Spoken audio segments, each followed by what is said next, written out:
Hey, this is the Elvis Cup guy. This video is about when I saw Elvis on Saturday, February 19th, 1977 at the Charlotte Douglas Municipal Airport. It was about 2 o'clock in the day, and I'd gone to work with my dad, and we decided to stop by the airport and watch some of the airplanes take off and land. They had a little area there. And I had noticed off in the distance what I thought to be Elvis's jet. I had a magazine at the time that actually showed a picture of Elvis's jet, the Lisa Marie. This is before the internet, so you could really couldn't Google stuff. So I told my dad, hey, I think it's Elvis's jet. I knew he would be in town soon, didn't know when, because he had concerts scheduled for Sunday night, February 20th, and Monday night, February 21st.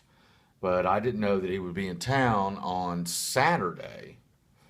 I didn't know if he even had a concert on Saturday night. So I did see his airplane, and I convinced my dad to drive around to the other side of the airport where it was kind of a private area, and I got under the fence and managed to get in beside the airplane and went around, opened the gate, and let him in, my dad, and a few other fans.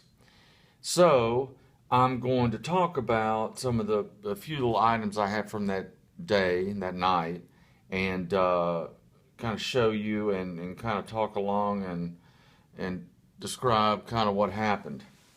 So we went to the, like I said, we went to the other side where the jet was parked, and we all stood there for 4 or 5 hours. And during that time, it was, like I said, around 2 o'clock.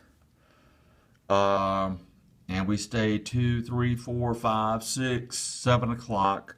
More fans showed up.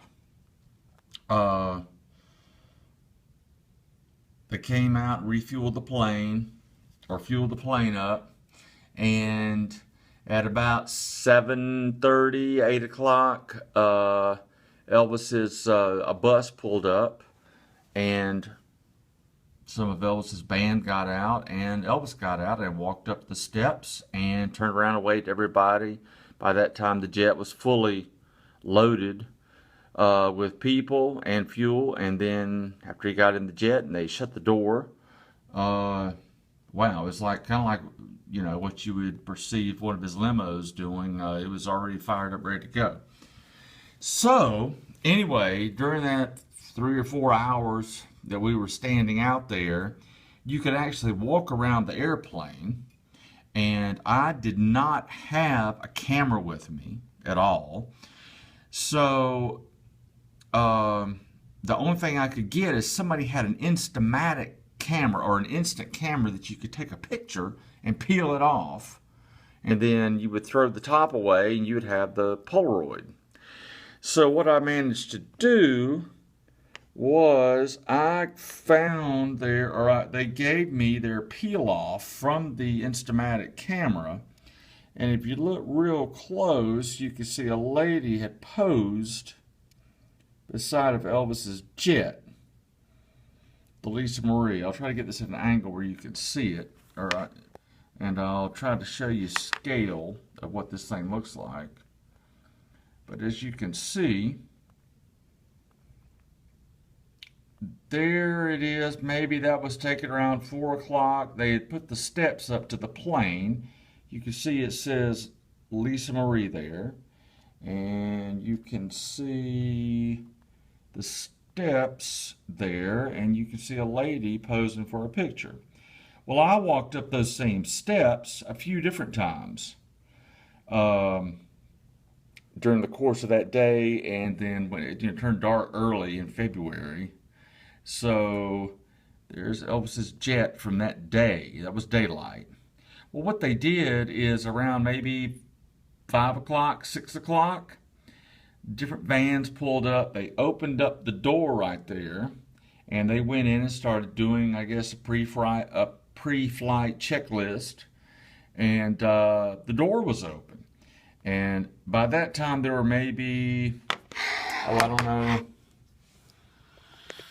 20 or 30 people out there. So I was able to walk up the steps, and a few different people did it while the door was open, and stood inside of Elvis's jet.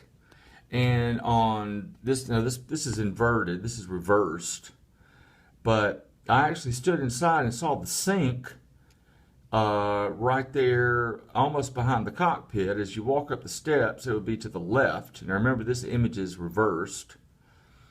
So, the main thing I remember was they had a pitcher, a glass pitcher, kind of like a big Kool-Aid pitcher, that had a big spoon in it, and they had mixed what looked like Tang or liquid. It didn't look thick like orange juice, but it looked like some kind of concentrate, and they made, I guess, orange juice. So that's the main thing I remembered that was sitting at that sink when I walked in. I didn't have the nerve to walk on into the jet, and I don't think anybody else did either.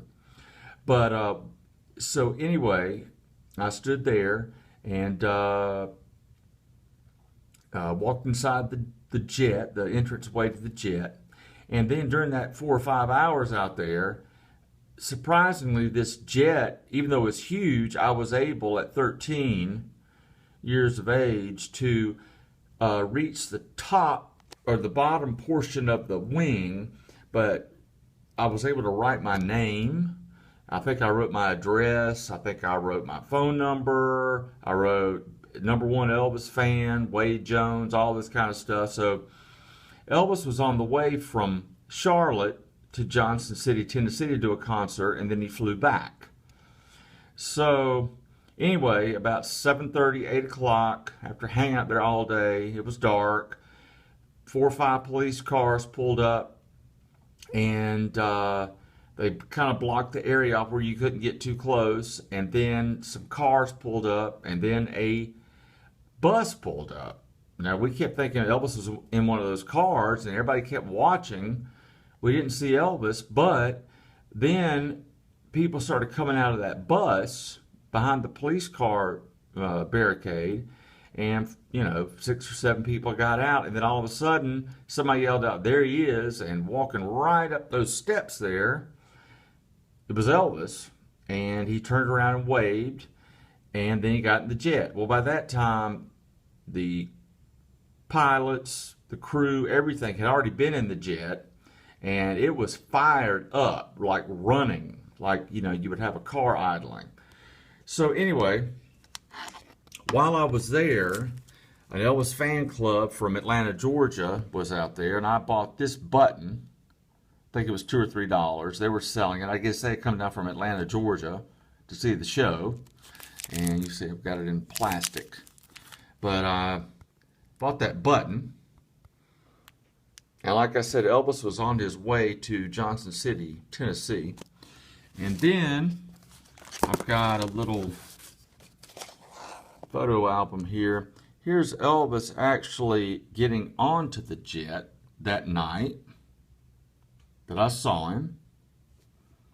Hope that comes in clear. And there he is with Joe Esposito. And that's Elvis right there walking up those steps that night that I was there. And I was, pretty close to him, but not that close as it shows in the photo. Somebody apparently had a telephoto. And then he got on the plane. I don't think he already had his jumpsuit on because I've analyzed this photo, but I see a blue cuff there. And then he flew to Johnson City, Tennessee, which would have only taken maybe 45 minutes from Charlotte, 30 minutes. And here's a photo of Elvis taken right after he landed, and he got on got in his limousine. And as you can see, there's a picture of him. Same coat, but he was in his jumpsuit. And whatever he was holding in this picture looks like a pipe. It looks like he's still holding it here in his hand. So I wasn't in Johnson City when he landed. He very well could have changed in the plane and took the limo, which I assume he did, directly from the airplane to Johnson City, Tennessee, to Freedom Hall Civic Center. And it says, bravely the chill of a winter's night on February 19th, Elvis is shown with a coat wrapped around his shoulders and his much-loved chest bared to the cold weather. Here he had just arrived at the Tri-Cities Airport and was leaving for Freedom Hall in Johnson City. He wouldn't have been Elvis wearing a shirt buttoned to the collar. So there it is. And then here's a picture of Elvis actually at the concert that night, Freedom Hall in Johnson City, Tennessee. This appears to be toward the end of the concert because he looks a little tired, and it looks like people are kind of grabbing at him. And here are a couple shots of Elvis returning that night back to Charlotte. You see him with Ed Parker there, wearing the same coat. And it looks like he's got the same thing in his hand again. And there's another shot taken from another angle of him returning that night. And I also have the concert ticket stub from Johnson City. So even though I didn't go to the concert on February 19th, 1977, I do have the ticket stub, and I did get to see him that night, but I didn't get to see him at the concert. I got to see him on the way to the concert from Charlotte. He used Charlotte as his kind of home base after he flew in from Columbia. So he got here, he stayed, I guess, Friday night, and then he rested Saturday, left Charlotte on Saturday night, the 19th, to perform in Johnson City, then came back late that night, stayed, I guess he slept most of the day Sunday, did a concert Sunday night, then he rested, and then he did a concert on Monday night, and I saw him on Monday night, February 21st. Here, by the way, here's the back of that ticket stub. So anyway, I did get to see Elvis on February 19th, 1977, and there's the ticket stub. There he is on the way to the concert. There's a button I bought. Oh, and that's when I say he's on the way to the concert, that's him when I saw him. There's a button I bought while I was there that day. And last but not least, there's the photo peel off from the Polaroid camera that somebody luckily had out there. I wish I could find that picture of Elvis's jet. And like I said, probably a few minutes before or a few minutes after this picture was taken, I was messing around, walking up those steps, writing my name on the wings and all that kind of stuff. And when he flew from Charlotte to Johnson City, and when he flew back, and probably until the airplane was cleaned, my name was scribbled all in the dirt up underneath that wing. So I'll give you a little aerial shot here, and that's my little reminiscence of Elvis, February 19th, 1977. I was lucky enough to see Elvis. Didn't see him at Freedom Hall in Johnson City, Tennessee, but I did get to see him on the way to the show.